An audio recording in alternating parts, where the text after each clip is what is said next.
नोटाबंदीमुळे आपल्या पॉकेट मनीवर काही परिणाम झालाय का? पप्पा म्हणतात घेऊन जा 500चे, मीच घेतले नाही. 10 रुपयात जमवायला लागले. तुम्ही असे ठसे पुसून जाऊन कर बुडवू शकणार नाही. नमस्कार, मी संजय आवटे. आवाज महाराष्ट्राचा विशेष कार्यक्रमात तुमचं स्वागत. आज पुन्हा नवी गाज, नवा आवाज. 8 नोव्हेंबरला पंतप्रधान नरेंद्र मोदींनी भाषण केलं देशाला उद्देशून आणि आकस्मिकपणे 500,000 रुपयांच्या नोटा ज्या आहेत त्या रद्द झाल्या. त्याच्यानंतर देशभर हलकल्लोळ सुरू झाला. काय होणार आहे? नोटाबंदी म्हणजे काय? नोटाबंदीचे परिणाम काय होणार आहेत? सगळी चर्चा सुरू आहे. गेल्या काही दिवसांमध्ये आपण एवढे कार्यक्रम केले या सगळ्या संदर्भात की नोटाबंदी आणि त्याचे परिणाम काय घडेल याबद्दल भरपूर लोक बोलले. राजकीय पक्षांचे प्रवक्ते बोलले, तज्ज्ञ बोलले, अभ्यासक बोलले. तुम्हाला एक गंमत सांगतो. म्हणजे नोटाबंदी जाहीर झाली आणि त्याचा एक परिणाम झाला. तो परिणाम असा झाला की देशामध्ये रातोरात सगळेच अर्थकारणाचे अभ्यासक झाले, सगळेच अर्थतज्ज्ञ झाले. म्हणजे काल परवापर्यंत अर्थकारणातलं अ ब क ड न कळणारे लोकसुद्धा आज अचानकपणे अर्थकारणाबद्दल बोलायला लागले. नोटाबंदीला पाठिंबा देणारे सुद्धा एवढं छान सांगायला लागले की इकॉनॉमिक्स काय आहे, आणि विरोध करणारे सुद्धा इकॉनॉमिक्स काय आहे हे सांगायला लागले. प्रत्यक्षात मात्र लक्षात असं आलं नंतर की मुळात लोकांना फार बेसिक गोष्टी पण माहिती नाही आहेत. नोटाबंदीवर सगळेजण प्रतिक्रिया देत आहेत, पण प्रतिक्रिया देत असताना अर्थकारणाचा आपल्याला फार मोठा समज आहे असा आव आणतायत, पण प्रत्यक्षात मात्र साध्या अनेक गोष्टीसुद्धा लोकांना माहिती नाही आहेत. आणि त्यामुळे मला असं वाटलं की चर्चा खूप झाली नोटाबंदीच्या अनुषंगानं, भूमिका काय वगैरे वगैरे. जरा नोटाबंदीचं जे बेसिक आहे, नोटाबंदी जी ABCD आहे ती समजणं पण तेवढंच महत्त्वाचं आहे. नोटाबंदीचं हे मूलभूत अर्थकारण जे आहे ते समजल्याशिवाय आपल्याला पुढं जाता येणार नाही. आणि म्हणून आज एक वेगळा कार्यक्रम आहे. मी इथं आहे नुमवी शाळेमध्ये, नूतन मराठी विद्यालय, पुण्यातली अतिशय ख्यातनाम अशी शाळा आहे. त्या शाळेमध्ये मी आलो आहे आणि इथे आज अर्थकारणाची शाळा भरणार आहे. इथं आज भरणार आहे इकॉनॉमिक्सची शाळा. या इकॉनॉमिक्सच्या शाळेमध्ये नोटाबंदीची ABCD काय आहे, मुळामध्ये नोटाबंदीच्या पूर्वी नोट म्हणजे काय, बंदी म्हणजे काय, नोटा छापतात म्हणजे काय, असे अनेक प्रश्न तुमच्या माझ्या अनेकांच्या मनात आहेत. मी असा विचार केला होता की महाराष्ट्राला आवाहन करूया आणि काय प्रश्न आहेत तुमच्या मनात ते विचारूयात. पण नंतर मला असं वाटलं की शेवटी हे सगळे प्रश्न अवघ्या महाराष्ट्रातून येण्यापेक्षा सुद्धा एक साधा सोपा मार्ग असा आहे की 10वी-12वीच्या वयातली जी मुलं आहेत त्यांच्या मनातले जे प्रश्न आहेत ना, साधारणपणे ते प्रश्न फार महत्त्वाचे असतात. म्हणजे असं मानलं जातं की तुम्हाला जर साधारणपणे सर्वसामान्य माणसांना अपील करायचं असेल तर 12वीच्या 10वी पास झालेल्या, 12वी पास झालेल्या किंवा त्या वयोगटातल्या मुलांना कळेल अशा भाषेमध्ये बोला, म्हणजे साधारणपणे सगळ्यांना समजतं. त्यामुळे 10वी-12वी एवढी बेसिक इयत्ता ज्यांची आहे त्यांना तरी किमान इकॉनॉमिक्स काय आहे, अर्थकारण काय आहे हे कळलं पाहिजे. मग मला असं वाटलं की मी कशाला उगाच याच्यामध्ये यायचं आहे. त्यापेक्षा 12वीची काही मुलं आहेत, नुमवी प्रशालेतली काही मुलं आहेत 12वीची, ती 12वीमध्ये शिकत आहेत. मी असं म्हटलं की त्यांचाच हा वर्ग असेल, त्यांचीच ही शाळा असेल आणि या शाळेमध्ये या मुलांनी प्रश्न विचारावेत नोटाबंदीच्या अनुषंगानं त्यांच्या मनात नेमकं काय आहे.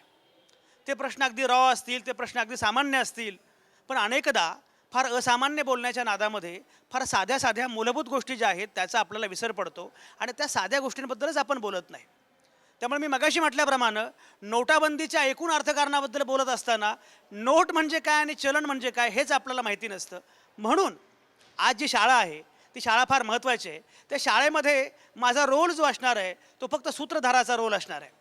तसे आत्ता नवं शिक्षणशास्त्र जे आहे त्यामध्ये ज्ञानरचनावाद नावाची एक संकल्पना पुढे आलेली आहे. त्या ज्ञानरचनावादामध्ये असं म्हटलं जातं की तुमचा रोल हा फक्त सुलभकाचा असला पाहिजे. त्यामुळे आजच्या या सगळ्या प्रक्रियेमध्ये मी सुलभक असणार आहे. मुलं विचारणार आहेत आणि शिक्षक त्यांच्या प्रश्नांची उत्तरं देणार आहेत. मला खात्री आहे की हे प्रश्न जरी 12वीच्या वयातल्या मुलांच्या मनातले असले तरीसुद्धा तेच प्रश्न तुमच्याही मनातले आहेत, पण फक्त तुम्ही मोठे झाल्यामुळे हे आपल्याला कळत नाही असं म्हणत नाही एवढंच. पण जेवढं या मुलांना कळतं तेवढंच तुम्हालाही कळतं, किंबहुना त्याहून कमी कळतं. त्यामुळे या वयातल्या मुलींच्या मनातले जे प्रश्न आहेत त्या प्रश्नांची उत्तरं ही केवळ त्यांच्यासाठी आवश्यक नाही आहेत, ही उत्तरं तुमच्यासाठी आवश्यक आहेत, ही उत्तरं माझ्यासाठी पण आवश्यक आहेत. आणि म्हणून आजची ही वेगळी शाळा असणार आहे. आणि ही जी शाळा आहे या शाळेमध्ये आपण शिकणार आहोत ABCD नोटाबंदीची. आणि मी आलेलो आहे 12वी कॉमर्सच्या वर्गामध्ये. Yes, please be seated. या वर्गात मी आलेलो आहे आणि इथे अगोदरच खरं म्हणजे हा वर्ग सुरू झालेला आहे. या वर्गातले शिक्षक जे आहेत जे 3 शिक्षक आहेत त्या 3 गुरुजींची ही शाळा असणार आहे आणि मी पण आज इथे विद्यार्थी असणार आहे. हे जे 3 गुरुजी आहेत त्यामध्ये कॉम्रेड अजित अभ्यंकर हे अर्थकारणाचे अभ्यासक आहेत, मार्क्सवादी विचारवंत आहेत आणि एकूण काळ्या पैशाच्या अनुषंगाने सातत्याने मांडणी करणारे असे कार्यकर्ते आहेत. डॉक्टर अभय टिळक हे अर्थकारणामध्ये काम करणारे विचारवंत अभ्यासक, पत्रकार, तेही आपल्यासोबत आहेत. अमित नारकर हे तरुण अभ्यासक, संशोधक आहेत. मी मुद्दाम असं म्हटलं की एक अर्थकारणाचा तरुण अभ्यासक पण असला पाहिजे, त्यामुळे अमित नारकर आपल्यासोबत आहेत. आणि या सगळ्या गुरुजींसोबत, या सगळ्या सरांसोबत आता ही सगळी जी काही मुलं असणार आहेत ती मुलं त्यांच्या मनातले प्रश्न विचारतील आणि ही चर्चा, या गप्पा खऱ्या अर्थानं सुरू होतील. कारण आणि एक लक्षात घ्या, हा वर्ग जो आहे तुम्ही सगळे कॉमर्सचे विद्यार्थी आहात मुळात, त्यामुळे अर्थकारण, इकॉनॉमिक्स हा तुमचा विषय आहेच. तुमच्या मनामध्ये ज्या शंका आहेत नोटाबंदीच्या अनुषंगानं, जे तुम्हाला वाटतं ते निसंकोचपणे अगदी या सरांना विचारा. हे सर उत्तरं देतील. कारण नोटाबंदीबद्दल फार वरवरचं बोललं जातं, पण मूलभूत बेसिक गोष्टी ज्या आहेत त्या बोलल्याच जात नाहीत. कोणाकोणाला काय काय विचारायचे हात वर करा. पहिल्यांदा मी हिच्याकडे जातो. काय तुझं नाव? गौरी तरकसे. सर, आम्ही रिझर्व्ह बँकेविषयी वारंवार ऐकत आहोत. रिझर्व्ह बँक म्हणजे नक्की काय असतं? अरे वा, रिझर्व्ह बँक म्हणजे नक्की काय असतं असा अतिशय बेसिक प्रश्न डॉक्टर अभय टिळक मला वाटतं तुम्हीच बोललं पाहिजे. मित्रांनो, रिझर्व्ह बँक ही ज्याला आपण बँकिंग म्हणतो, जे देशामध्ये जेवढ्या बँका आहेत त्या बँकांची ही सर्वोच्च अशी शिखर संस्था आहे. म्हणजे संपूर्ण नियंत्रण जे आहे ते रिझर्व्ह बँकेचं असतं. आणि आज आपण त्याच्याबद्दल बोलतोय. नोटाबंदी किंवा अर्थव्यवस्थेमध्ये एकूण पैसा किती असावा, तो पैसा कुठल्या कुठल्या स्वरूपात असावा, त्याच्यामध्ये नोटांचं प्रमाण किती असावं, किती नोटा आपण छापायच्या, किती नोटा समाजामध्ये किंवा अर्थकारणामध्ये आपण वापरायच्या, याचं संपूर्ण नियंत्रण, याचं संपूर्ण ज्याला आपण म्हणू निर्णय, हा जिच्या हातामध्ये एकवटलेला असतो अशी शिखर संस्था आहे. त्यामुळे भारतीय रिझर्व्ह बँक ही आपल्या देशामधली, ज्याला मध्यवर्ती बँक असं आपण म्हणतो, ती मध्यवर्ती बँक आहे. अशी मध्यवर्ती बँक जगातल्या प्रत्येक देशामध्ये असते आणि त्या देशाची जे चलन व्यवहार आहे पैशाचा, हा सगळा नियंत्रण हे या रिझर्व्ह बँकेच्या हातामध्ये असतं. बरोबर. हा चलन व्यवहार जो आहे तो सगळा रिझर्व्ह बँकेच्या हातामध्ये असतो. त्यामुळे रिझर्व्ह बँक तुम्हाला नोटा देत असते. काय तुझं नाव? गणेश परदेशी. सर, नोटा कमी आहे असं आपण म्हणतो, पण आपलेच छापखाना आहे, आपलेच कागद आहे, मग आपण पाहिजे तेवढ्या नोटा छापून का घेत नाही, असा माझा प्रश्न आहे. किती सोपा प्रश्न आहे हा. म्हणजे उर्जित पटेलांना हे कळालं, नरेंद्र मोदींना हे समजलं, तर नोटांचा प्रॉब्लेमच येणार नाही. आपला छापखाना आहे, आपल्याच नोटा आहेत, आपण छापून घ्यायच्या, प्रश्न संपला. हे बघा, नोट जर तुम्ही काढलीत, कुठली एक तुमची हातातली खिशातली नोट काढा, उघडा, तुम्हीच उघडा.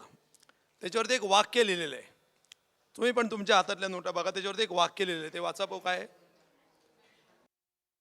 इथं असं वाक्य लिहिलेलं आहे, मैं धारक को 20 रुपया अदा करने का वचन देता हूँ. आणि खाली रिझर्व्ह बँक गव्हर्नरची सही आहे. बरोबर आहे ना? I promise to pay the bearer a sum of rupees so and so. आता माझा तुम्हाला प्रश्न आहे, ही जी नोट आहे, तुम्ही मला 20 रुपये म्हणून मागितले तर काय द्याल? ही नोट द्याल, बरोबर? पण नोटेवर काय लिहिलं आहे? I promise to pay the bearer sum of rupees 10. म्हणजे हे 20 रुपये नाहीत, 20 रुपये दुसरीकडेच कुठेतरी आहेत. मग हे काय गौड बंगाल आहे?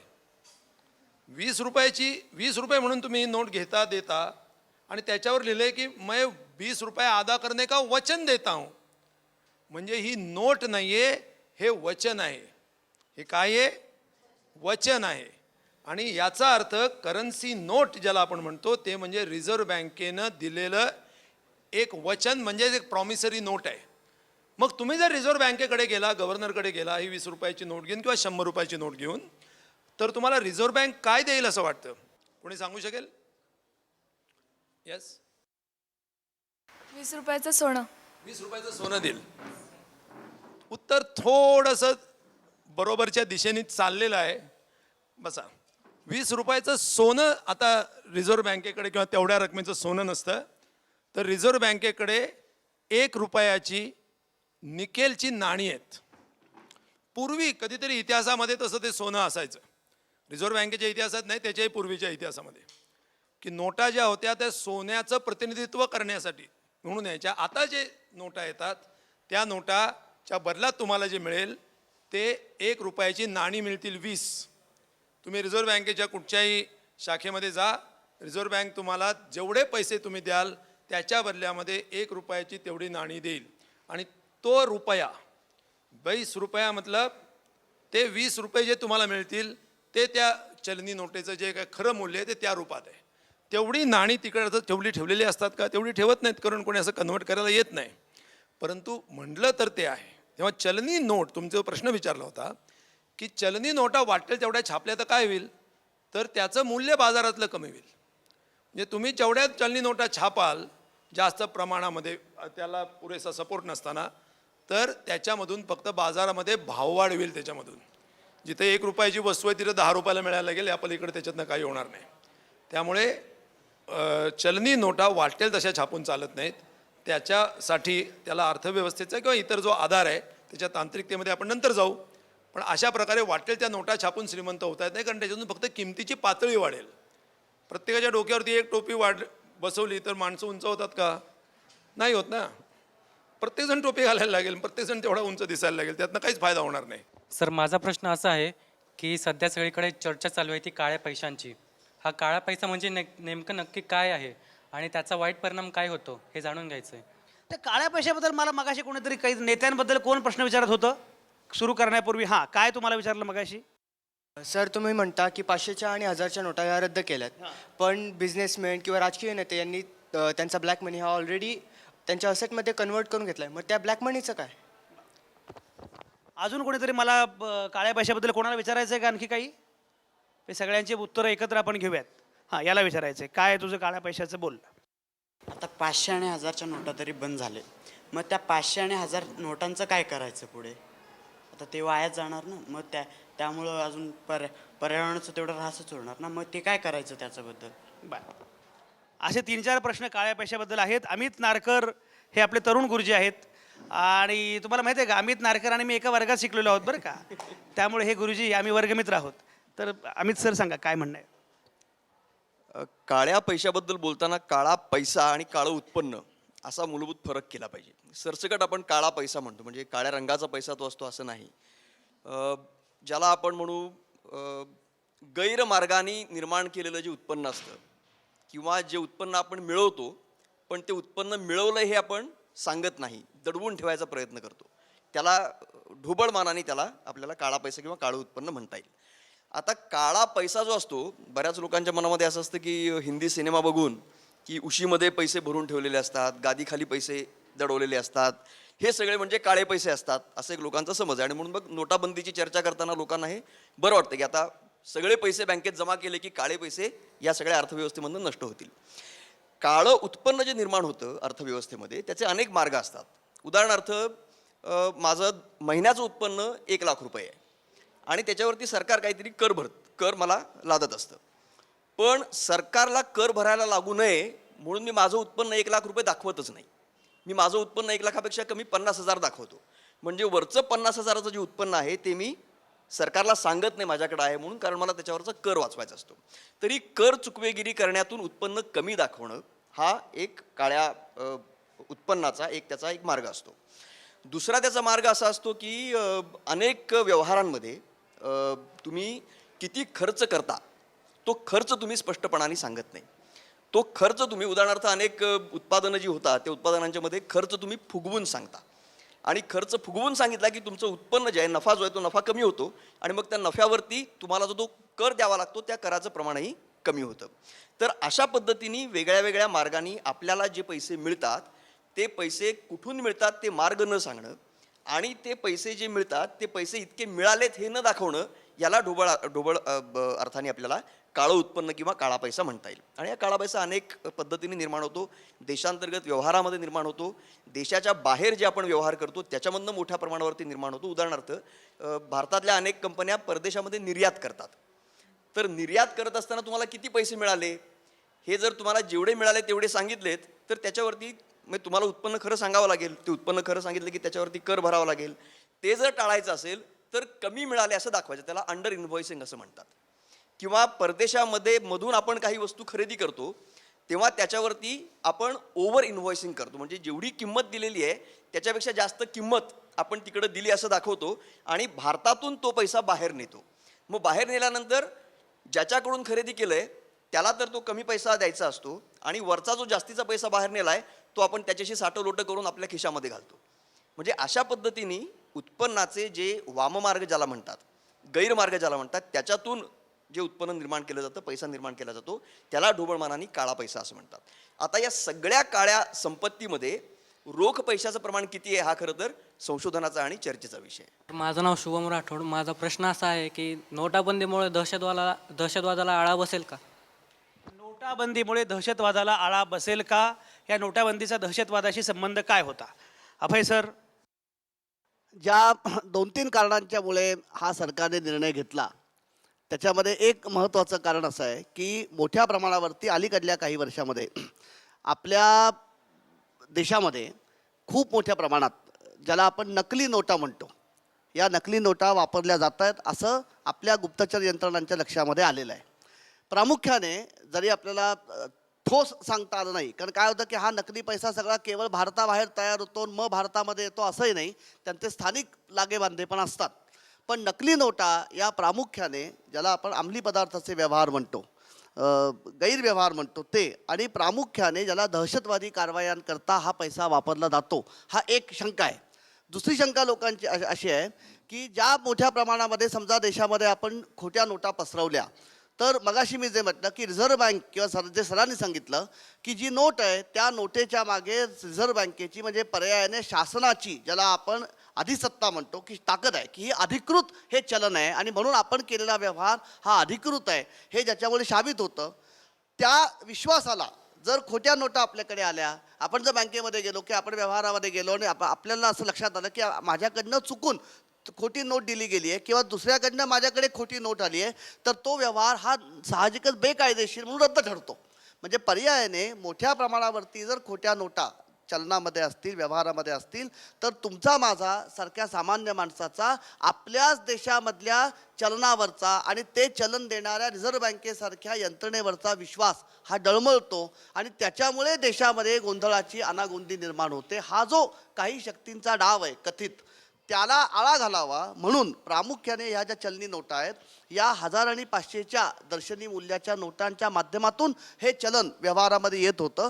त्याला कुठेतरी अटकाव बसावा म्हणून आपण पूर्वीच्या नोटा या चलनामधनं 500 आणि 1000 रुपयाच्या काढून घेतल्यात, कारण त्याच्यामुळे दहशतवादी कारवायांना, गैरकृत्यांना, बेकायदेशीर गोष्टींना त्याच्यामुळे अर्थपुरवठा होतो असा सरकारला संशय आहे.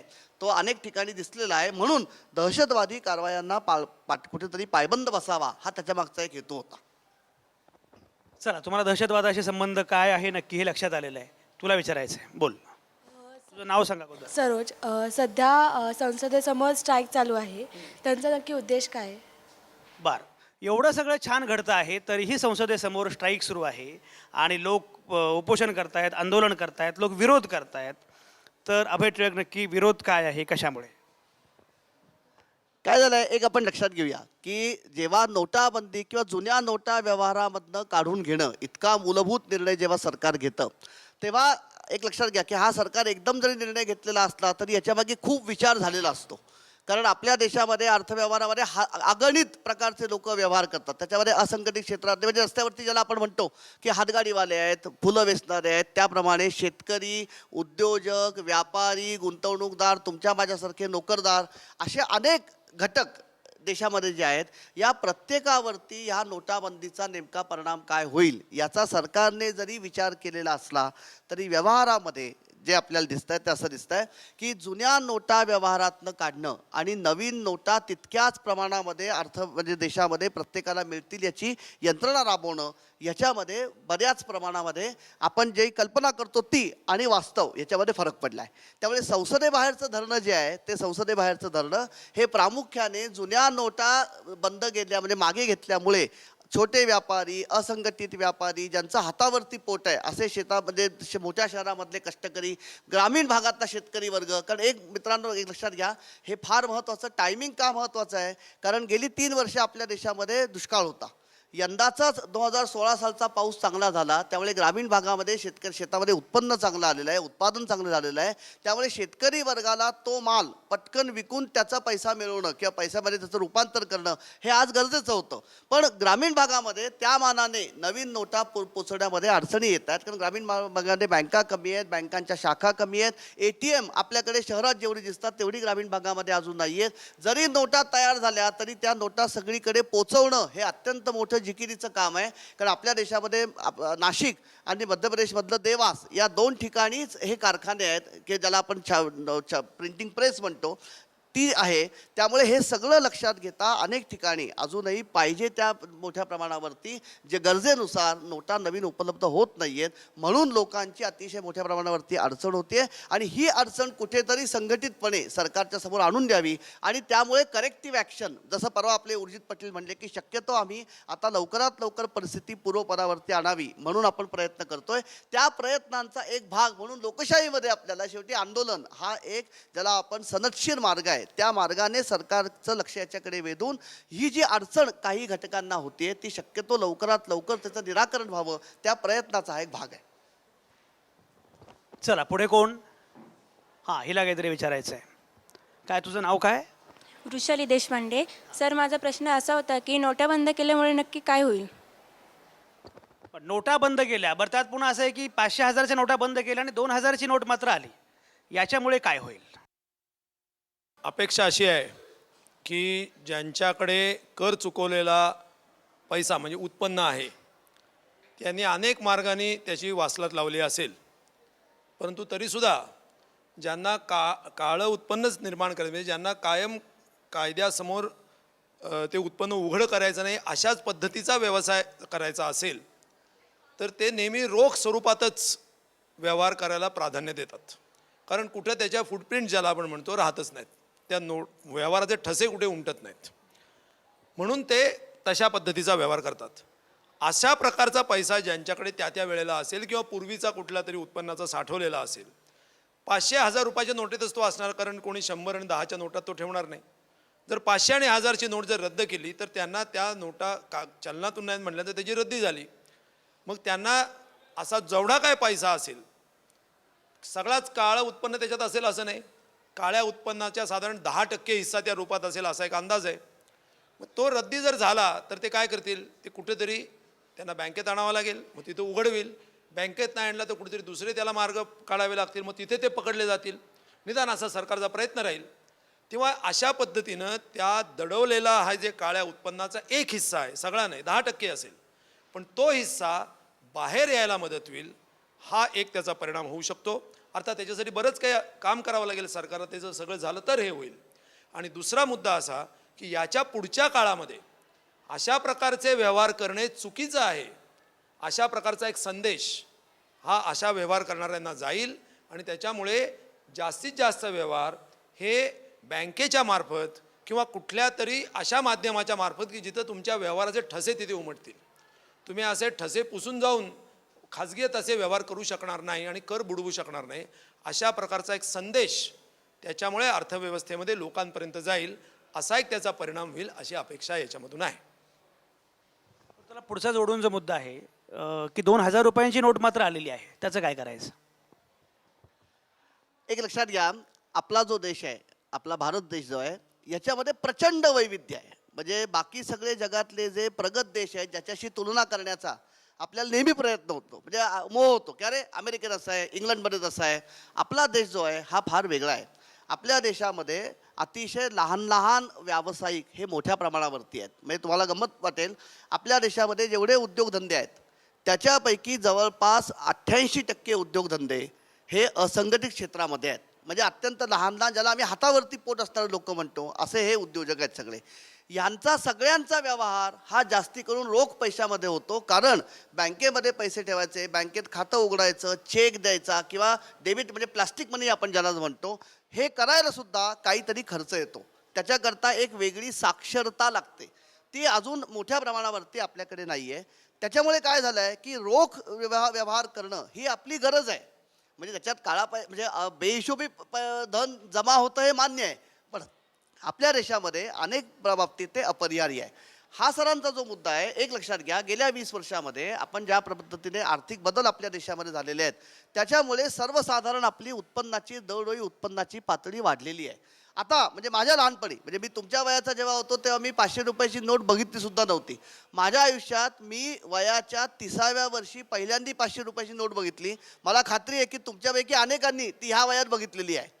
याचा अर्थ काय झाला आहे की तुमचे आई वडील जेव्हा लहान होते आणि आता तुम्ही जे ह्या वयात आहात, ह्या दोन अवस्थांच्या मध्ये खूप फरक पडला आहे. सरासरी उत्पन्न वाढलं आहे, सरासरी आपल्या सगळ्यांचं आर्थिक स्थिती ही सुधारलेली आहे. त्यामुळे पूर्वी 500,000 रुपयाच्या नोटा देऊन जे व्यवहार होत होते त्या व्यवहारांचं आकारमान आता वाढलेलं आहे. त्यांची संख्या एकूण व्यवहारामध्ये खूप आहे. त्यामुळे हे सगळं लक्षात घेऊन 2,000 रुपयाची नवी नोट आपण आणतोय, कारण एकूण सरासरी व्यवहारांचं आकारमान वाढलेलं आहे. आता कुठल्याही माणसाकडे सहज, अगदी रिक्षावाला तुम्ही जर डोळसपणे वर्तमानपत्र वाचत असाल तर तुमच्या असं लक्षात येईल, साध्या हातगाडी ओढणाऱ्या रिक्षा चालवणाऱ्या माणसाचं दिवसाचं उत्पन्न 500 ते 700 रुपये आहे.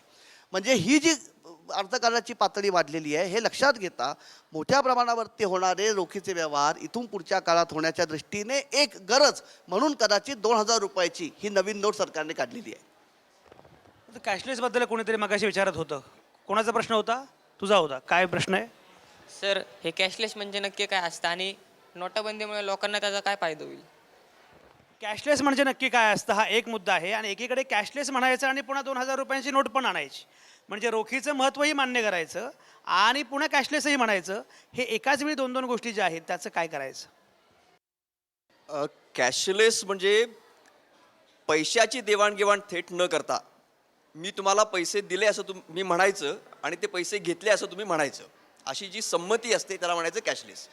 म्हणजे डेबिट कार्ड आपण जे वापरतो त्या डेबिट कार्डमध्ये 200 रुपये तुम्हाला द्यायचे असतील तर माझ्या अकाउंटवरून 200 रुपये तुमच्या अकाउंटवरती ट्रान्सफर होतात.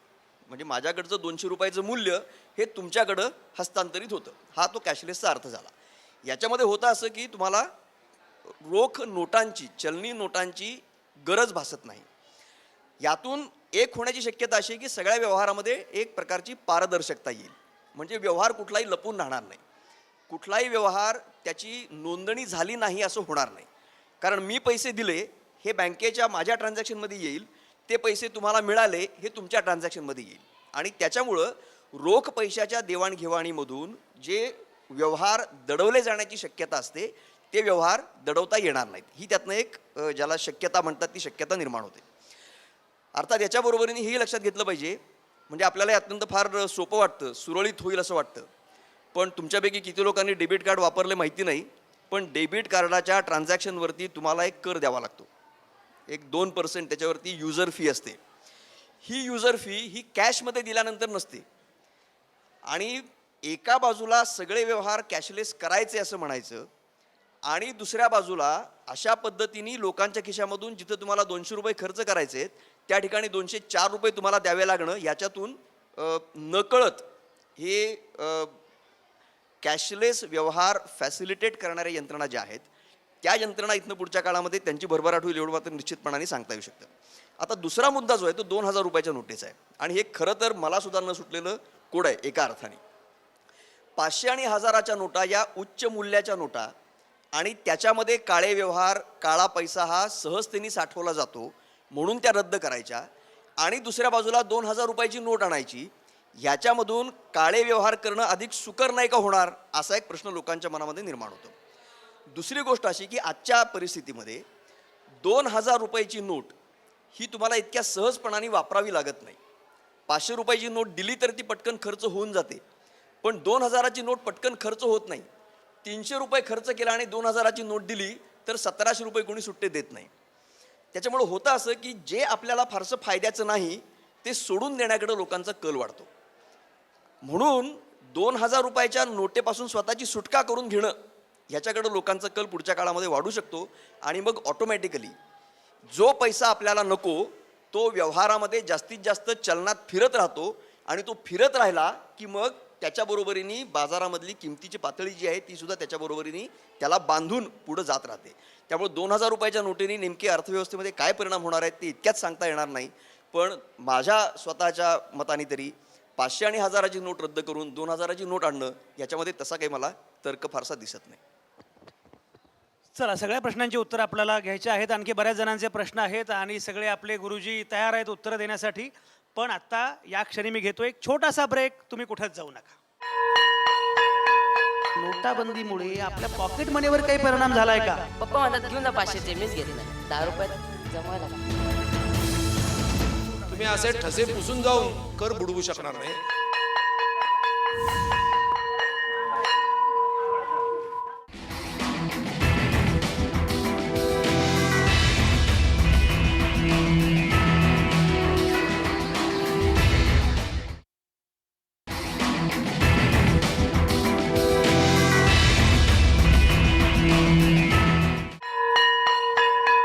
नोटाबंदीमुळे आपल्या पॉकेट मनीवर काही परिणाम झालाय का? पप्पा म्हणतात घेऊन जा 500चे, मीच घेतले नाही. 10 रुपयात जमवायला का?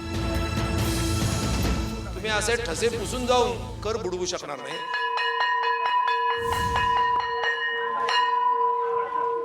तुमचं पुन्हा एकदा स्वागत. नोटाबंदीची ABCD या कार्यक्रमात तुमचं स्वागत. आणि मी आहे नुमवी प्रशालेमध्ये. इथे 12वी कॉमर्सच्या वर्गात मी बसलेलो आहे आणि मी सुद्धा विद्यार्थी झालो आहे. कारण नोटाबंदीची ABCD नक्की काय आहे, नोटाबंदीच्या संदर्भातले जवळपास 15 ते 16 आवाज महाराष्ट्राचे चर्चेचे कार्यक्रम केल्यानंतर आता मी पुन्हा विद्यार्थी झालेलो आहे आणि विद्यार्थ्यांच्या सोबत समजावून घेतो आहे की खरंच नोटाबंदीची ABCD काय आहे. त्यानिमित्ताने विद्यार्थ्यांनाही समजतं आहे आणि मला खात्री आहे तुम्ही सगळेच बघत असाल आणि तुमच्याही लक्षात आलं असेल की आपण बरंच काही बोललो या विषयावर, पण हे आपल्याला माहितीच नव्हतं. अन्नपूर्णा आहे माझ्यासोबत. अन्नपूर्णा, मगाशी तुम्हाला काही मुद्दा सांगत होती. काय प्रश्न आहे तुझा? सध्या सर्वत्र सोन्याविषयी बोललं जाते, तर नक्की सोन्याचा आणि नोटाबंदीचा संबंध काय येतो? सोन्याचा आणि नोटाबंदीचा संबंध काय येतो आणि सध्या तर सोन्यामुळे लोक फार धास्तावलेले आहेत. हे सगळं जे काय आहे, अजित अभ्यंकर काय म्हणणं आहे? सोन्याचा संबंध काळ्या पैशाशी आहे. कारण जे काळं उत्पन्न लोकांकडे मिळालेलं असतं, त्यांनी साठवलेलं असतं, ते त्यांना तसंच ठेवायचं नसतं नोटांमध्ये. ते त्यांना कुठेतरी अशा स्वरूपात ठेवायचं असतं की ते लपवलं जाईल किंवा त्याचं मूल्य वाढत राहील. मग सोनं ही अशी एक वस्तू आहे की ज्याच्यामध्ये कमी जागेमध्ये खूप मूल्य साठवता येतं आणि त्याचं मूल्य बाजारामध्ये नेहमीच वाढत राहतं, किमान अशी आपली अपेक्षा असते आणि असा अनुभव पण आहे. त्यामुळे ते सोन्यामध्ये ठेवलं जातं. त्यामुळे काळा पैसा, काळं उत्पन्न ज्यांच्याकडे आहे नोटांच्या रूपामध्ये, त्यांनी त्या रात्रीच 8 नोव्हेंबरच्या रात्री काहीतरी गडबडी करून सराफांच्या समोर रांगा लावून वाटेल त्या दराने पण सोन्यामध्ये तो पैसा रूपांतरित करून घेतला. त्याच्यामुळे सोन्यावरती हल्ला हा काळ्या पैशावरती जो हल्ला आहे त्याचा एक भाग आहे. याच्या पूर्वीचा असेल किंवा आत्ता 8 नोव्हेंबरला त्यांनी खरेदी केलेलं सोनं असेल, कुठलंही असलं तरी. परंतु मला या ठिकाणी सोन्याच्याबद्दलचा एक अतिशय महत्त्वाचा मुद्दा मांडायचा आहे. सर्वसामान्य माणसंसुद्धा आपल्या देशामध्ये आपली जी बचत आहे, अगदी सर्वसामान्य गृहिणी ही सोन्यामध्ये करत असते आणि त्याला एक सांस्कृतिक मूल्य आहे.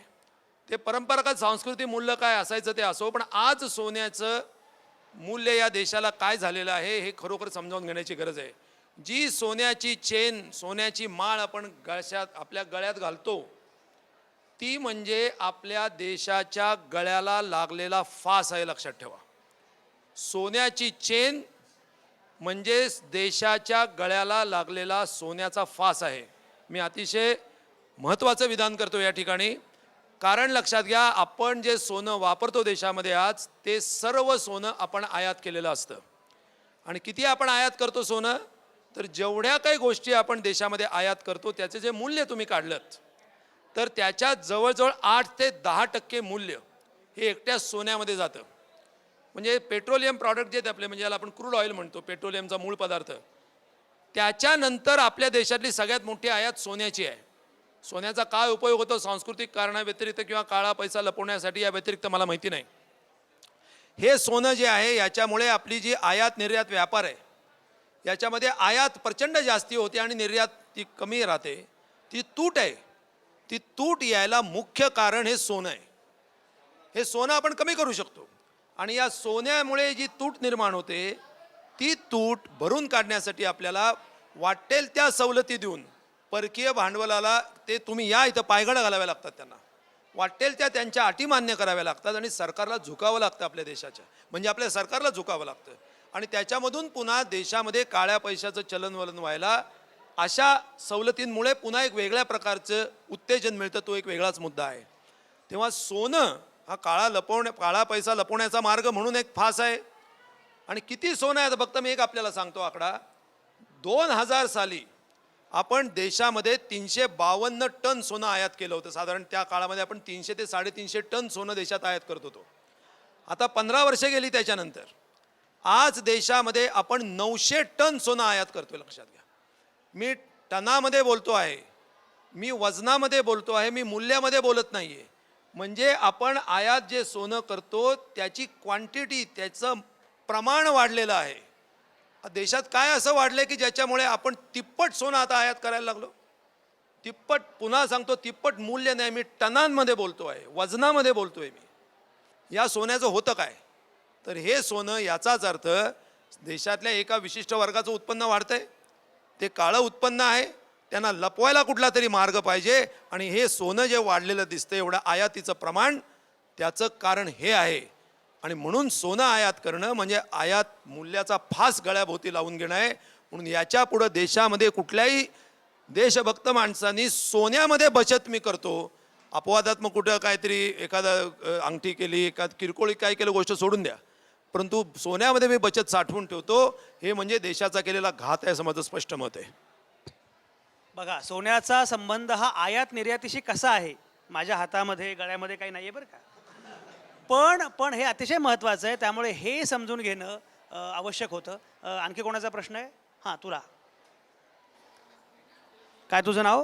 प्रियांका लांडगे. सर, कर देणे आवश्यक का आहे? आपण जे पैसे मिळवतो त्याच्यावर आपली मालकी असते, मग टॅक्स का द्यावा? माझे पैसे माझे आहेत, मग तरीसुद्धा मी टॅक्स का द्यावा?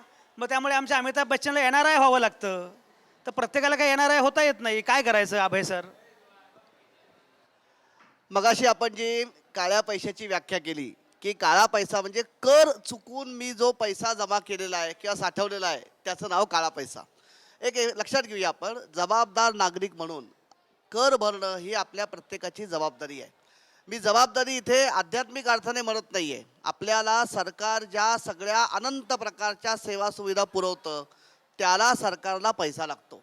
बघा, आपण शाळेमध्ये येतो, शाळेमध्ये येताना आपल्याला रस्ते लागतात, आपल्याला सार्वजनिक वाहतूक म्हणजे बस लागते, आपल्या रस्त्यावरती दिवे लागतात, प्यायला पाणी, शिक्षण, रोजचं शहर आपलं स्वच्छ ठेवणं, याच्यापासून देशाची सुरक्षा, पोलीस, न्यायालयं, ही सगळी जी यंत्रणा आहे ज्याला आपण पायाभूत सेवा सुविधा किंवा इन्फ्रास्ट्रक्चर म्हणतो. आपल्याला धरणं लागतात, आपल्याला वीज निर्मिती करणारे कारखाने लागतात, आपल्याला उत्तम प्रकारचं संशोधन लागतं. या सगळ्याला जो पैसा लागतो, हा पैसा तुमच्या माझ्यासारखा माणूस जो कर भरतो त्या कराच्या रूपातनं सरकारला मिळत असतो. त्यामुळे कर चुकवणं, त्या कर चुकून आपल्याजवळ पैसा बाळगणं हे एका अर्थाने, जसं आता अभ्यंकर सर म्हणले की सोन्यामध्ये गुंतवणूक करणं हे देशाच्या अर्थकारणाच्या हितावर घाला घालणार आहे, तसं आपण कर बुडवणं म्हणजे एका अर्थाने आपल्याच कल्याणाची हानी करणं आहे. कारण आपण पैसा देतो म्हणून सरकारकडे निधी जमा होतो आणि त्यातनं आपल्याला पायाभूत सेवा सुविधा मिळतात. आपण जर पैसा सरकारला योग्य जो देय कर आहे तो जर आपण दिला नाही तर एका अर्थाने आपल्या हाताने आपल्या पायावर धोंडा पाडून घेण्यासारखा आहे. कारण नाही तर आपल्याला कोणी सुविधा पुरवणारच नाही. म्हणून काळा पैसा आणि कर याचा हा संबंध आहे. तर नोटाबंदीमुळे रिझर्व्ह बँकेवर आपल्या अर्थव्यवस्थेवर काय परिणाम होईल? हां, त्याचं उलटं म्हणणं आहे. म्हणजे नोटाबंदीचा रिझर्व्ह बँकेवरचा परिणाम काय आहे, किंवा एकूण रिझर्व्ह बँक आणि नोटाबंदी काय म्हणणं. आणि आणखी एक मुद्दा असा आहे की एवढं अर्थकारण हे या प्रकारे बाजारात आणलं पाहिजे, हे जे RBI ठरवत असते, तर RBI तो आकार कसा ठरवते? आता सुरुवातीला मी मगाशी बोललो होतो की नोटा म्हणजे रिझर्व्ह बँक ऑफ इंडियाचं वचन आहे. आता तुम्ही कॉमर्सचे विद्यार्थी आहात, वचन याचा अर्थ ती लायबिलिटी आहे. आता आपण इथं फळ्यावरती थोडंसं बघूया. जर आपण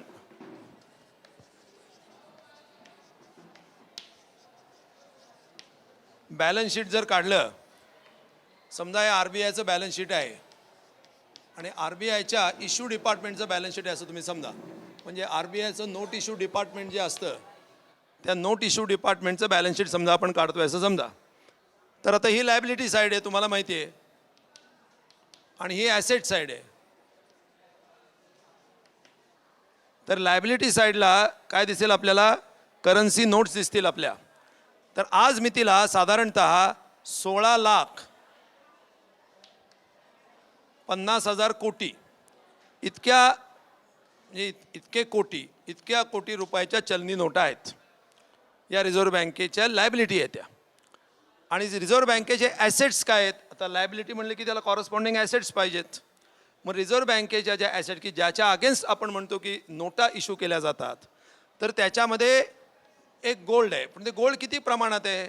अगदी थोड्या प्रमाणामध्ये, म्हणजे 2-3%, 2 ते 5% ज्याला आपण म्हणतो साधारणपणे या प्रमाणात. मी याचे टक्केवारी काही काढून लिहित नाही, पण टक्क्यात लिहितो. समजा 5% गोल्ड आहे, याच्या 5% मोजायचा. त्यानंतर काय असतं सरकारकडे? Foreign exchange. फॉरेन एक्सचेंज म्हणजे काय? तर आता परकीय चलनात काही प्रमाणात असतील. त्यानंतर सरकारी रोखे हे असतात. अशा प्रकारे ही त्याची जी ॲसेट साईड आहे ही ॲसेट साईड असते आणि दोन्ही बॅलन्स होते. आता काय होईल? समजा 16,50,000 कोटी रुपयाचं जे चलन आज बाजारामध्ये, त्यातलं 86% सरकारने रद्द म्हणून ठरवलेलं आहे. म्हणजे रिझर्व्ह बँके आणि RBIने ठरवलं ते. आता यातलं साधारणपणे 14 लाख कोटी असं समजा तुम्ही. 14 लाख कोटी रुपयाचं चलन आता बाद झालं. लोकांनी काय करणं अपेक्षित आहे? लोक ते पैसे घेऊन बँकेमध्ये भरतील. ज्यांच्याकडे पांढरा आहे ते भरतील, काळा आहे तेही कदाचित भरतील, कदाचित त्याच्यावर दंड भरतील, काहीतरी स्पष्टीकरण देतील. कदाचित काही लोक कशाला हे भरा पैसे, जाऊ द्या ना, मरू द्या, आपल्याकडेच राहू द्या, वाया जाऊ द्या, जाळून टाकू, असं आपण धरूया की या 16,50,000 कोटी रुपयापैकी समजा आता जेवढे पैसे येतील तेवढ्या ज्या ॲसेट्स आहेत, म्हणजे सरकारी रोखे आहेत, समजा 10 लाख कोटी रुपयाचं चलन परत आलं, नोटा परत आल्या की लायबिलिटी कमी झाली तेवढी, म्हणजे ॲसेट पण तेवढ्या बाजूला काढता येतील. मग सरकारी रोखे जे असतील, जे रिझर्व्ह बँकेकडे असतील, ते रिझर्व्ह बँक विकू शकेल, बाजारामध्ये विकू शकेल, रिझर्व्ह बँकेला तेवढे पैसे मिळतील. लक्षात आलं? अशा प्रकारे जर ते चलन आलं तर ते चलन तेवढं रिझर्व्ह बँकेत तेवढे ॲसेट्स कमी होतील. समजा चलन आलंच नाही तेवढं, 14 लाख कोटी रुपये परत यायला पाहिजे रिझर्व्ह बँकेकडे, नोट आल्याच नाहीत, समजा कमी आल्या, तर काय होईल? आता तुम्ही कॉमर्सचे विद्यार्थी आहात, लायबिलिटी जर समजा आपोआपच कमी झाली, समजा तुम्ही व्यक्तिगत जीवनामध्ये बिझनेसमध्ये लायबिलिटी आहे, तुम्ही 5,000 रुपये कोणाचं तरी देणं लागता आणि एखाद्या माणसाने सांगितलं किंवा 5,000 रुपये त्याचे माफ करून टाकले, तर तुम्हाला 5,000 रुपयाचा काय झाला? प्रॉफिट झाला. आणि याला आपण काय म्हणतो? कॅपिटल प्रॉफिट म्हणतो. हा कॅपिटल प्रॉफिट आहे. आणि कॅपिटल प्रॉफिट असू दे, कुठलाही प्रॉफिट असू द्या, प्रॉफिट आहे. मग रिझर्व्ह बँकेला सरळ तेवढा प्रॉफिट होईल, नफा होईल. आणि रिझर्व्ह बँक कोणाच्या मालकीची आहे? ती सरकारच्या मालकीची आहे. तेव्हा रिझर्व्ह बँकेला जरा प्रॉफिट झाला परत न आलेल्या नोटांमुळे, तर रिझर्व्ह बँक काय करू शकते? तो जो प्रॉफिट आहे तो सरकारला ट्रान्सफर करू शकते, कारण सरकार, रिझर्व्ह बँकेची मालकी कोणाकडे? सरकारकडे आहे. अशा प्रकारे नोटा जर परत आल्या नाहीत तर रिझर्व्ह बँकेला नफा होईल आणि रिझर्व्ह बँकेचा कॅपिटल प्रॉफिट हा सरकारकडे ट्रान्सफर होईल आणि सरकारला मोठ्या प्रमाणामध्ये वेलफेअर स्कीम्स किंवा काही कल्याणकारी योजना करण्यासाठी तो वापरता येईल. जर पैसा आला तो, तर एवढे सरकारी रोखे मुक्त होतील, ते सरकारला ते रिझर्व्ह बँक ऑफ इंडिया परत देईल किंवा बाजारात विकेल. अशा पद्धतीने त्याचा व्यवहार होऊ शकतो. एक असं आहे की काळ्या पैशांच्या विरोधातला सर्जिकल स्ट्राईक असं वर्णन केलं जात आहे, आणि दुसरीकडे मात्र काळ्या पैशाला अभय देणाऱ्या योजना वारंवार वाढतात. मी आता तर अगदी 50% कर भरा आणि पैसा पांढरा करा, हे जे आहे, हे जे अभय आहे, याचं काय? आता याच्याकडे 2 दृष्टिकोनातून बघता येईल. एक लक्षात घ्या, पोलिसांनी जर समजा एखाद्या विभागाला वेढा घातला आणि कोणीतरी लपून बसलेले आहेत तिथं किंवा त्यांच्याकडे काहीतरी आहे, आता पोलिसांना प्रत्येक कोपरा काय शोधता येणार नाही आहे, त्यामुळे ही पोलिसांची अडचण आहे. बरं, जो पकडला जाणार आहे त्याला एक भीती आहे की आपण मरू का काय, त्याला मरायचं पण नाही आहे, म्हणून तर तो लढतोय. मग जर त्याला एक सुटकेचा मार्ग दिला की विन विन सिच्युएशन, तू लपवण्याचा प्रयत्न करशील तर मी तुला शोधून काढण्याचा प्रयत्न करणार, तुला भीती आहे की तू सापडशील, मला भीती वाटते की प्रत्येक कोपरा शोधू शकत नाही, त्यापेक्षा तू पुढे ये, तुला थोडासा त्याच्यामध्ये मी इन्सेंटिव्ह देतो की सगळंच तुझं जाणार नाही. तेव्हा तो काय विचार करेल? विनाशकाले अर्ध्यम त्यजति पंडिता, म्हणजे बुद्धिमान माणूस विनाशकाला तर त्यातला अर्ध सोडून देतो, तर तसं काहीतरी तो अर्ध सोडून देईल. त्यामुळे सरकारचा एफर्ट थोडा कमी होईल आणि प्रतिसाद, काळा पैसा शोधण्याची जी काय प्रक्रिया आहे ती प्रक्रिया थोडी गतिमान होईल अशी त्याच्यामध्ये एक भूमिका आहे. फक्त त्याच्या एक नक्की पाहिजे की दुसरी जी बाजू आहे ती पक्की बंद केलेली पाहिजे. तीही जर मोकळीच असेल तर मग सगळंच आनंद आहे. मग काळे पैसेवाले मोठा मासा असं म्हटलं जात होतं, पण मासा म्हणजे हा माफीचा साक्षीदार असं आता बहुतेक झालेलं दिसतंय. मी मगाशी तुम्हाला म्हटलं होतं ना की अभ्यंकर सरांचं काय सराफाचं दुकान आहे, ज्वेलरीचं शॉप आहे, पण त्यांची सोन्याबद्दलची भूमिका ऐकून तुम्हाला कळलं की त्यांचं नक्की कुठलं दुकान आहे. आणखी कोणाचा प्रश्न आहे? तू विचारलास ना मगाशी? बरं बोल. सर गावाकडे शिक्षण अजून तितकंसं पोचलेलं नाही आहे आणि काय काय माणसांनी तर त्यांची बँकेत खाती पण काढली नाही आहेत. मग अशा माणसांचं काय, त्यांचा पैसा तर जे 500च्या आणि 1000च्या नोटा ज्या आता रद्द झाल्यात, मग त्यांचं काय होणार? मी सगळेजण म्हणजे मनमोहन सिंगांपासून सगळ्यांनी असंघटित क्षेत्राचा, मगाशी अभय सरांनी पण उल्लेख केला की असंघटित क्षेत्राचं काय करायचं, ग्रामीण भागाचं काय करायचं, जिथे बँका अगदी दूर आहेत आणि जिल्हा बँकांवर तुमचा विश्वास नाही, अशा वेळी शेतीचा हंगाम आलेला असताना काय करायचं? हा अत्यंत महत्त्वाचा प्रश्न खरं तर आहे आणि त्याच्यामुळं अनेक व्यवहारातल्या अडचणी या निर्माण झालेल्या आहेत. हा फक्त ज्याला आपण मिसमॅनेजमेंट म्हणतो तो मिसमॅनेजमेंटचा हा प्रश्न नाही आहे. तर याच्यामध्ये एक खरं आहे की ग्रामीण भागामध्ये अनेक लोकांनी स्वतःची खाती उघडलेली नव्हती. ग्रामीण भागामध्ये अनेक व्यवहार हे रोखीने होतात, त्यासाठी रोख पैसा लागतो. त्यातला महत्त्वाचा मुद्दा असा आहे की 500 रुपयाची नोट ही जर खरंच उच्च मूल्याची नोट असती तर लोकांना एवढा त्रास झाला नसता. मग 1978 साली 1000 रुपयाच्या नोटेचं अशा पद्धतीने ती एका रात्रीत चलनातून बाद केलेली होती. पण तेव्हा पेपरमध्ये बातमी येण्याच्या पलीकडे त्याचं काही फारशी चर्चा झाली नव्हती. याचं कारण असं आहे की 1000 रुपयाचं तेव्हाचं मूल्य आणि आत्ताचं मूल्य ह्याचा विचार केला तर तो फरक पडतो. 500 रुपये आज काय आहेत? ग्रामीण भागामध्ये रोजगार हमीवरती काम करणाऱ्या मजुराचं 1.5 दिवसाचं वेतन म्हणजे 500 रुपये. म्हणजे 500 रुपये ग्रामीण भागामध्ये सहजासहजी तुम्हाला आज पाहायला मिळतात. जेव्हा मोठ्या प्रमाणावरती 500 रुपयाची नोट ही चलनातून बाद केली जाते त्यावेळेला रोखीने व्यवहार करण्यासाठी पुरेशा इतर नोटा उपलब्ध आहेत की नाही हा महत्त्वाचा प्रश्न ग्रामीण भागामध्ये, शहरामध्येही जे वस्त्यांमध्ये असंघटित क्षेत्रामध्ये काम करणारे लोक आहेत त्यांच्या बाबतीमध्ये हा प्रश्न निर्माण होतो. आणि तो प्रश्न निर्माण झाल्यामुळं आणि आपल्या देशातली बँकिंग व्यवस्था अर्थातच सगळ्यांची बँकेमध्ये खाती नाहीत, सगळ्या लोकांना बँकेमध्ये खाती आपण देऊही शकत नाही, सगळ्या लोकांनी बँकेमध्ये व्यवहार करायचे ठरवले तर आज ते बँकेच्या व्यवस्थेलाही शक्य नाही. इतक्या सगळ्या मर्यादा असताना जर अशा पद्धतीचा निर्णय झाला तर काय गोंधळ होऊ शकतो हे आपल्याला ग्रामीण भागामध्ये दिसतं. आणि मला असं वाटतं की हा फक्त ज्याला गैरव्यवस्थापन म्हणतात तेवढाच हा फक्त मुद्दा नाही आहे. तर या सगळ्यामध्ये तुम्हाला 10% एकूण काळ्या व्यवहारामध्ये असलेले 10% रोख हे तुम्हाला शोधून काढण्यासाठी 86% जो इतर व्यवहार अत्यंत योग्य मार्गाने चाललेला आहे तो 86% व्यवहार हा अडचणीत आणायचा की नाही अशा पद्धतीचा हा मूलभूत आर्थिक प्रश्न आहे. आणि त्याच्यामध्ये कुठंतरी गफलत झालेली म्हणून मोठ्या प्रमाणावरती आपल्याला हा गोंधळ सगळीकडे निर्माण झालेला दिसतो. मनमोहन सिंगांनी याला मोन्युमेंटल मिसमॅनेजमेंट असं म्हटलं होतं. याला अजून विचारायचं आहे. तुला बरेच प्रश्न दिसत आहेत, काय विचार? सर म्हणजे नरेंद्र मोदींनी गेल्या वेळेस इंटरव्ह्यूमध्ये म्हटलं होतं की 500च्या आणि 1000च्या नोटा ही गरीब माणसं अफोर्ड करू शकत नाही. मग ते 2000च्या नोटा कशा काय अफोर्ड करू शकतात? हा एक अनाकलनीयच मुद्दा आहे की 1000 आणि 500च्या नोटा उच्च मूल्याच्या आहेत म्हणून रद्द केल्यानंतर आणि तो काळ्या उत्पन्नाचा एक लपवण्याचा मार्ग म्हणून एक मार्ग म्हणून आहे म्हणून का विना रद्द करण्याचा निर्णय घेताना 2000ची नोट देणं हे अनाकलनीय आहे. आणि याचं कुठलंही स्पष्टीकरण माझ्याकडे तरी नाही. त्यातल्या त्यात एवढंच सांगता येईल की प्रिंटिंग कपॅसिटी जी आहे रिझर्व्ह बँकेची म्हणजे आपल्या सिक्युरिटी प्रेसची त्या प्रिंटिंग कपॅसिटीच्या मर्यादा लक्षात घेता त्यांना पटकन प्रिंटिंगचं पर्यायी नोटांच्या प्रिंटिंगचं काम उरकता यावं यासाठी म्हणून त्यांनी 2000ची नोट काढली असेल. या पलीकडं त्याला कुठल्याही प्रकारचं स्पष्टीकरण हे माझ्यासमोर तरी नाही. आणि फार तर कदाचित असं म्हणता येईल की 500 1000ची नोट नवीन काढली तर लोकांचा गोंधळ होईल नवीन जुन्या नोटामध्ये म्हणून नसेल काढली, म्हणून 2000ची काढली असेल. आणि तर 500 म्हणजे हा थोडा अनाकलनीय प्रकार आहे आणि मला तरी ते काही स्पष्टीकरण देता येणार नाही. सर 500च्या व 1000च्या नोटा बंद केल्यामुळे सर्वसामान्य लोकांना कोणता फायदा झाला आहे? सर्वसामान्य माणसाला अभय सरांना मी विचारतो, सर्वसामान्य माणसांना कुठला फायदा झाला आहे? नवीन नोट बघितली का 2000 रुपयांची? कशी वाटली? छान वाटली. आवडली का तुम्हाला? नाही सर, पाण्यामध्ये भिजली ना की ती लगेच खराब होती. आपण ते अर्थसचिव म्हणाले की रंग गेला तरच खरी नोट आहे.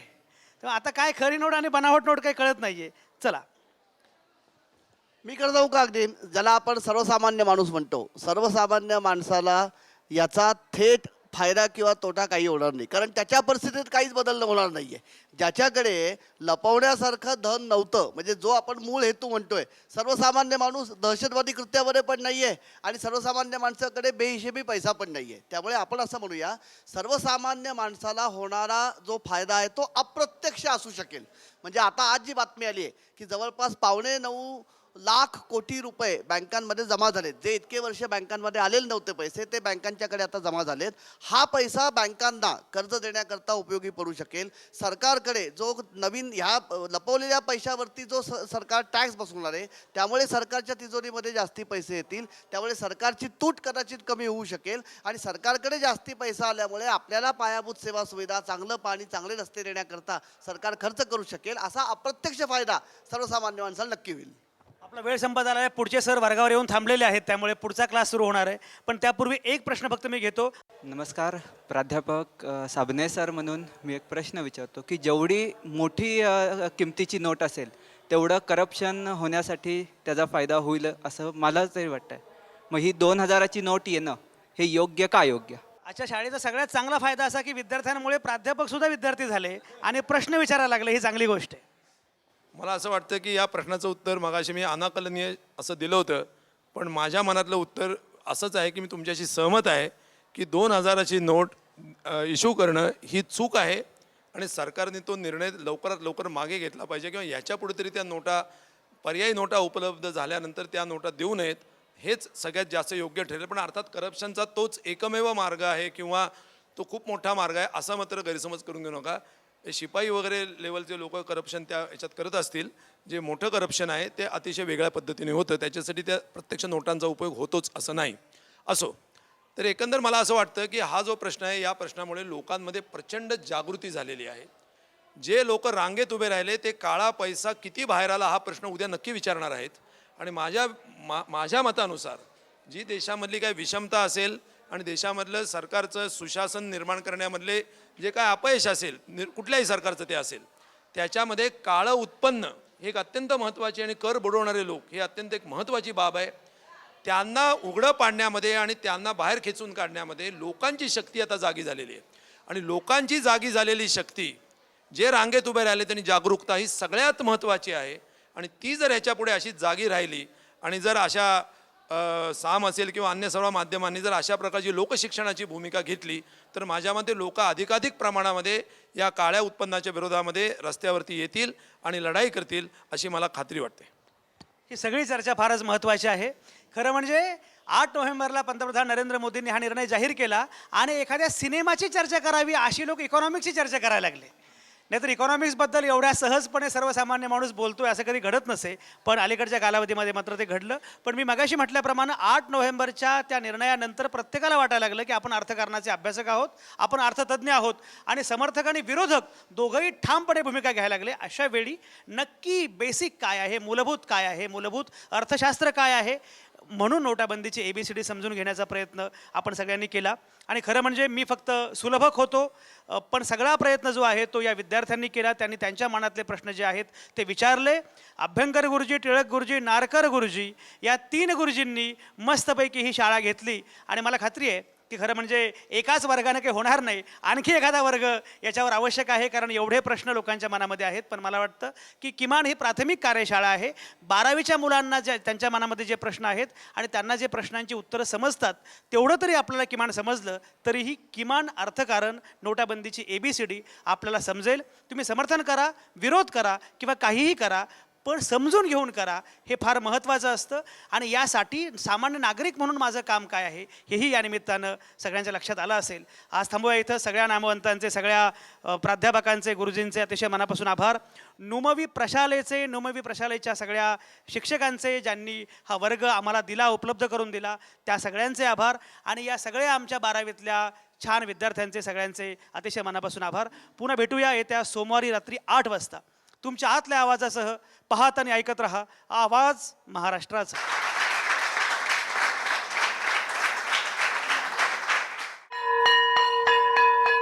नोटाबंदीमुळे आपल्या पॉकेट मनीवर काही परिणाम झालाय का? पप्पा म्हणतात घेऊन जा 500चे, मीच घेतले नाही. 10 रुपयात जमवायला का? तुम्ही असे ठसे पुसून जाऊन कर बुडवू शकणार नाही.